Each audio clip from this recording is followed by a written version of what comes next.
everyone. Welcome to Hult's latest episode of Expert Talk, the podcast where we take a deep dive into the ideas, people, and innovation shaping the future of business. I'm your host today, Daniella Ubiera, a current Hult student here at Hult, and today we're diving into a topic that continues to spark debate between everybody and curiosity across industries: human intelligence versus artificial intelligence, the future of decision making. We're joined today by Mark Esposito, Hult professor and director of Hult Futures Lab, who brings a fresh perspective on the challenges and opportunities AI presents in both learning and leadership today. Before we jump in, just a quick reminder that this session is being recorded. So if you need to leave at any point, feel free because you'll be able to access the full conversation afterwards. How great, right? By the end of this episode, you'll only have a deeper understanding of how humans and AI interact, but also a look at how Hult is helping future leaders navigate the world of AI through our programs, projects, and innovative approach to business education. Professor Mark, welcome. And it's great to have you with us here today. Thank you so much for joining us. So before we dive in, I know you're leading within Hult's Futures Lab, and I am sure our listeners will be very interested to hear about how Hult is actually integrating AI into the programs and modules.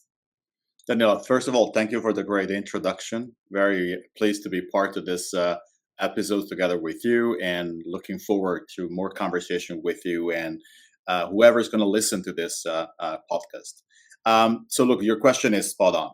We've been working and actually pioneering the integration of AI in a lot in our conversation. And although the Futures Lab is mostly calibrated towards research, and so we do study the integration between humans and machines within the context of business and to some degree governments, we have been part of several task forces at Hult since the very beginning of a generative AI revolution, if we want to call it this way, integrating more AI in the pedagogy and how do we integrate it within the assignments. Today, as you know, every student at Hult has to comply with an AI guideline on what we consider to be permissible. So clearly, there has been a lot of I think, acceptance of the fact this technology inevitably is there to stay. We haven't operated from a perspective of being prohibitive about this. I think the question was more about let's find the right share ground for legitimacy, where AI is a companion that has to be used, but it should never directly replace the contribution that people make to their thought process, especially in the context of the school. But that's to give you a bit of an overview on where the AI narrative has been placed in our institution. Well, thank you so much for that overview. That was really great. And I am so excited. Let's get right into it, right? So, first question would be more about when we talk about decision making today, that it's a very hot topic, it is almost impossible to avoid the influence of artificial intelligence. So, what do we really mean when we talk about AI in this decision making process? Yes, a great question. Look, I think we want to break it down a little bit more, right? So, do we make decisions every day? We do. Are these decisions always important and critical? They're not. Are they sometimes? Of course. I think clearly we are very aware that deciding on anything might have a more critical or less critical stance depending on the context. So, in the same way as humans that have discretion on how they can make decisions, we have to convert and translate this into the integration with technology, where when I have non critical decisions, it's great to automate them so that I have more time for something else. Why don't I make an example for everybody? I'm old enough to remember that flying implied a boarding pass that was actually obtained directly at the check-in counter. And I remember going to the airport, you got to line up, you show your passport, and you get a physical boarding pass. Over the last few years, that process became entirely agentic. In fact, it is inside a first of a chatbot, and today it's mostly algorithmic, where you go to the app of the airline, you're checking in with the information, you select your seat, you scan your passport, and then you get a QR code that you can use to go directly to the gate. That is a process that became entirely decided on behalf, but it's clearly non-critical to the point that there's still several checkpoints before a person can board a plane. There are other decisions that I think may be related to healthcare or related to critical decision about finance, where maybe we still want to put the delegation in the hands of people. So just to answer the question, is it really striking a balance between how critical the decision really is and whether the decision has to be automated because it makes sense, or whether the decision has to be automated only in part and we're preserving some of the decision making ourselves. So it's really the concept of agency. Who owns the agency? We ultimately do. Sometimes we decide to delegate the agency to machines. Sometimes we decide to actually preserve it for ourselves. The ability for us to have indiscretion and the ability to choose is really where we are clearly looking at AI as an amplification of our capabilities rather than a direct challenge to what we have done for legacy systems. Thank you so much, Professor Mark, for that insight. It's actually fascinating to hear how deeply embedded AI has become into our lives and into our decision making process. I completely understand that. And I love that example that you said and that specific phrase of how it's just part of our decision making process, not necessarily replacing it. And I know that here at Hult, AI isn't just a topic of discussion, it's part of how we're being trained as future business leaders and part of our modules and programs through our courses and projects. So, following up on this same topic, how is it shaping choices leaders and organizations are making today? So look, this is where it gets sometimes a little bit controversial. There are companies that have really been able to navigate the conversation that we're having, and they actually thrived and move forward. I'll try to be more specific. Companies face fundamentally a dichotomy, right? A choice. At first, they think, should I automate? Because they think it makes economic sense. The industry expectations, the financial expectation, technology naturally, as it disintermediates a lot of transaction, makes it more efficient. But then there's a whole narrative about the future of work. Should we save jobs? Should we train people? Should we reskill them? So they are only challenged by these two conversations that are happening at the same time.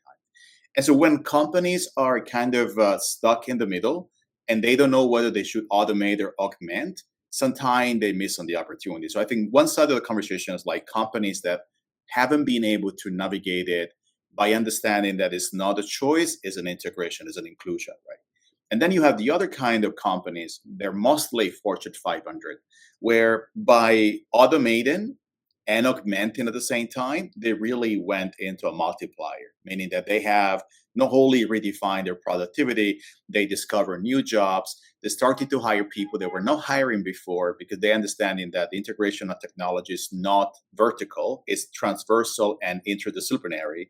And so they have matured, right? They move up to the next level of the conversation. So I find that the conversation on choice of decision making in organization depend greatly on whether the company is still stuck in this dilemma, which shouldn't be a dilemma, or whether companies say it's not about choosing either or, it's about integrating them both so that by automating and augmenting people, they are kind of into this sweet spot, right? Which is where the multiplier kick in. Perfect. Thank you so much for that answer. Now, while AI or artificial intelligence can analyze enormous databases, as we all know, and predict outcomes based on that, it still lacks that emotional intelligence, empathy, and ethical judgment that we normally have as human beings. So, qualities that are central and that we understand are central for good leadership and responsible decision making. Based on that, how do you think that AI can effectively support human decision making without stripping away the human values or the human core that should guide those decisions? It's a great question, Daniela. So look, I think there's a couple of ways to answer your question. The first one is intelligence is not just analytical, it's not just IQ. We understanding that an intelligent person in real life, right, is a person that can process information, but equally make decision in the absence of information. Is a person that has emotional intelligence, social intelligence, right? Contextual intelligence, spatial intelligence. Humans are defined by multiple kind of intelligences. The kind of AI we currently have, especially the one that came from machine learning, is mostly analytical. So it's like a super calculator, right? That does computation better than us. Now, with generative AI, and of course, agentic became an extension of that, we started to integrate more contextual understanding of a task because the purpose is not to compute, but is to generate. That's why ChatGPT, Claude, Gemini, all of these tools, right? They're very useful for this kind of task that many of us have to do every day. So I think we are starting to see the integration of a workflow of basically training across the function of an organization, and each one of it reflecting a different kind of intelligence. So I think it's a nature of where the industry will keep on training models, not only to respond to analytical questions, but basically in terms of basically the multitudes of intelligence that we have to navigate. That's such an important point. Thank you very much. AI can and should be a support system, but not as a substitute for human judgment at all. That's honestly been my experience at Hult, and I feel like it's going to be my experience in tomorrow's world in the professional side. AI is a huge part of how, and what we're taught here at Hult, but our professors are keen to ensure that we're not just relying on tech to do our work without thinking about ethics or human judgment. That definitely should be part of the process. Yeah, not only I perfectly agree with what you say, and I think at the institution we have been trying really hard to almost organically integrate the conversations on AI with everything we do.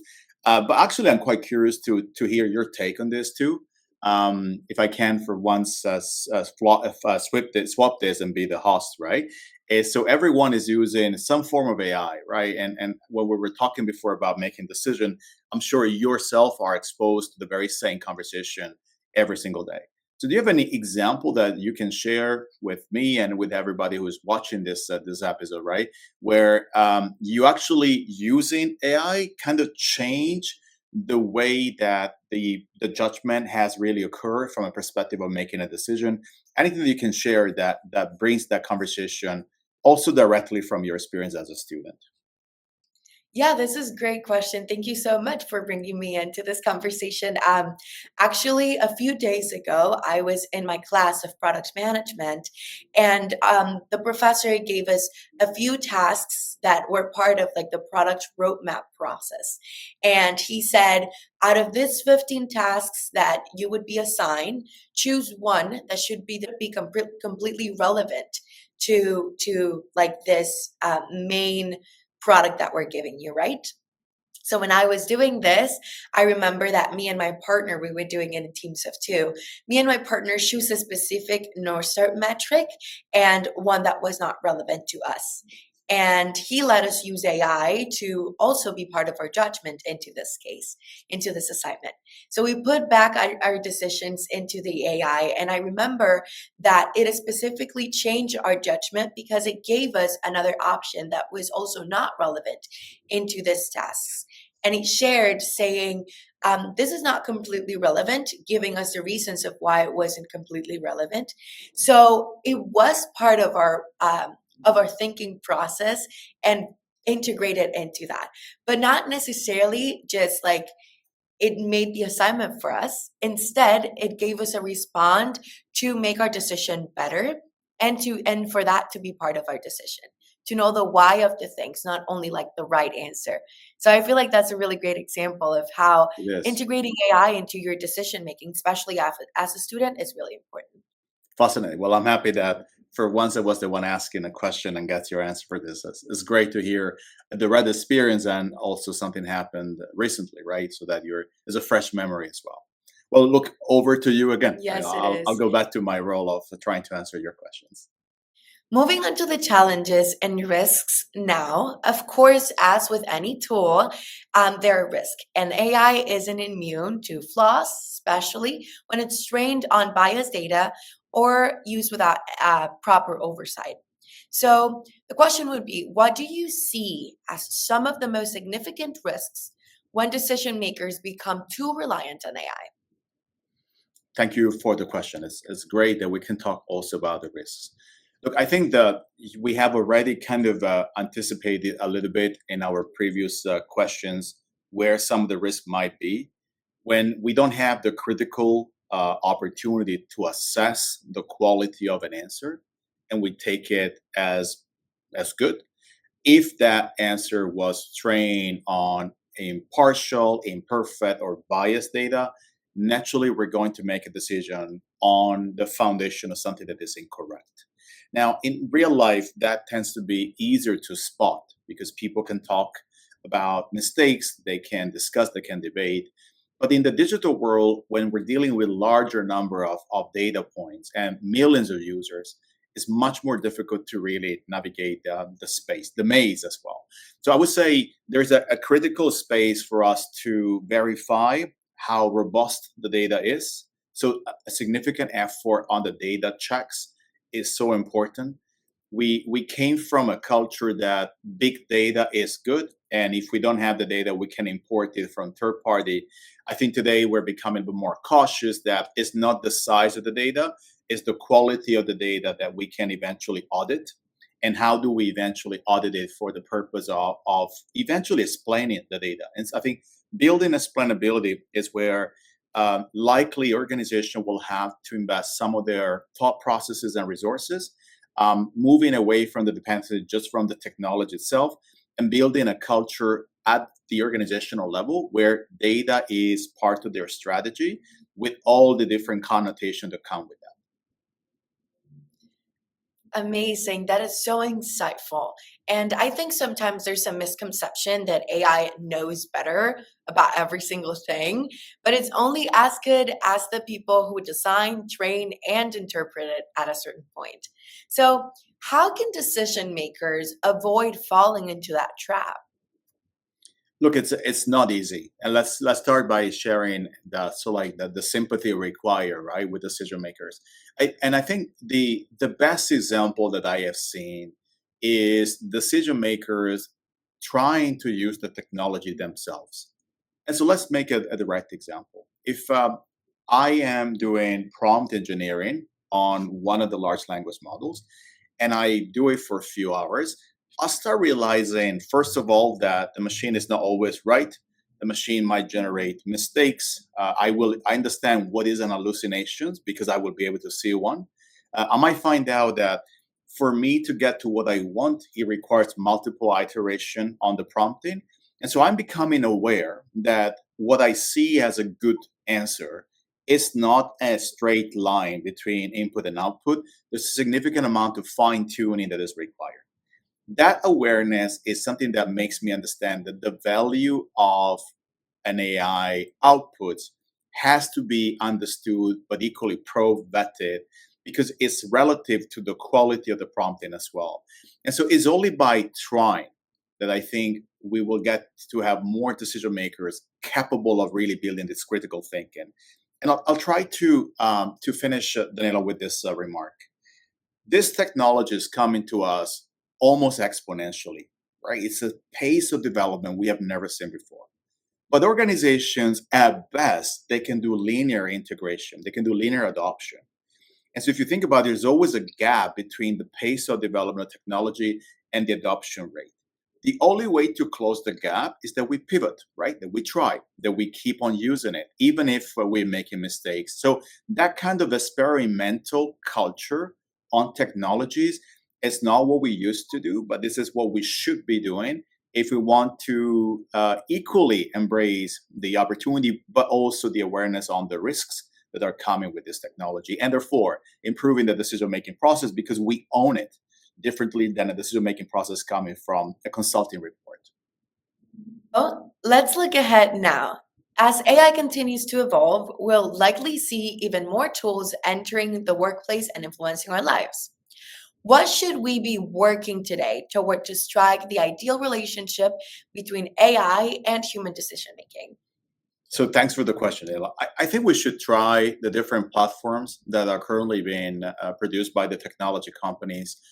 to the same way in which we're building enough expertise to differentiate what each platform does. And I'll try to be quite explicit with my example. If I ask anyone, how do you use Word, Excel, and PowerPoint? They will not use it in the same way. They will use it depending on what they have to do, right? So there is a clear space, almost like a labor division, between what I use a tool for. My hope and suggestion is that we start learning how do we use these large language models based on the question that we have. It might be clear on, for example, creative images or anything that's related to art, but in terms of the text, the writing, the content of creation of content or in terms of word structures, what will be the difference between the different large language models? I think this is a level of subtlety that we need to acquire, and this is not only in terms of the specific product we have in the market. There's also today a clear split between the geopolitics of AI, where you have in US-based technology and China-based technology. And we live in the world in which they both exist. And so how do you, for example, integrate a US-based large language model and compare it to a Chinese one? And I think this conversation, they are not designed to create antagonisms. They're designed to create the right level of competitive energy that is required for an organization to decide, depending on the question and the task that I have, this is the suite of technology that I want to use. I think this is what my recommendation would be. It's encouraging to think a future where the relationship is more of a collaboration than a competition like it is right now.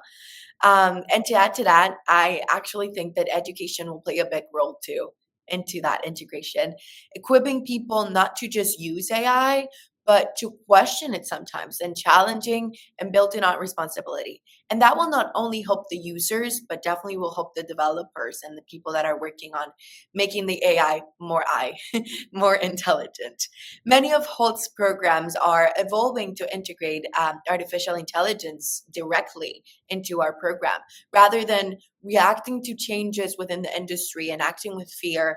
We are being prepared through our classes to lead in a tech enabled future. And that's incredibly important, right? So, Professor Absolutely. Mark, thank you so much for being here. This has been such an insightful and timely conversation. And I know our listeners will walk away with a lot to think about and a lot of more knowledge. Before we close, and this is something we ask our guests in every episode, if you had to give one piece of advice to listeners who are feeling uncertain or even fearful about this AI and new technologies, what would you say to them? Well, first of all, I would say that this is not just a technological era. This is an area based on human centrism. This is a period of our history where we can ask ourselves questions that were never asked before. What is a job? How do I design the integration between automation of tasks versus what I want to do because my time is important? Is rethinking that a job should become much more future ready and future fit. So, how do I design a job with that degree of symbiosis between technology and humans? So, rather than fearing, it's almost like becoming the architect of change. And so, how do you integrate technology to expand? And I'll finish, Daniela, by saying something that I say always in my classroom towards the end of the programs that I teach. Look, AI and technology in general is a form of amplification of our voice. It is thanks to technology that we can reach out more, we can scale, we can bypass the physical limitation of geography, space, resources. And so, if we think of technology as a form of amplification of our own voice, then we shouldn't see this as a fearful development, but more about a degree of companionship that is required for the degree of amplification. What is always clear in some of the conversation I'm having with my students is that human centrism means that we are in charge of defining the boundaries, the permissibility of the technology, equally determine what is a non-negotiable space that we don't want technology to actually permeate. And so having that ownership of conversation means we are in the pilot seat. And to use actually, I would say a quite normal analogy this day, let's technology be a co-pilot, no more than that. Thank you so much for your time today. And thank you for giving us that last piece of advice that closed this perfectly, Professor Mark. And thank you to our audience for joining us today. It was lovely being here. I hope you've learned something new. And that you walk away with a new perspective on AI and human decision making and how they can mix together.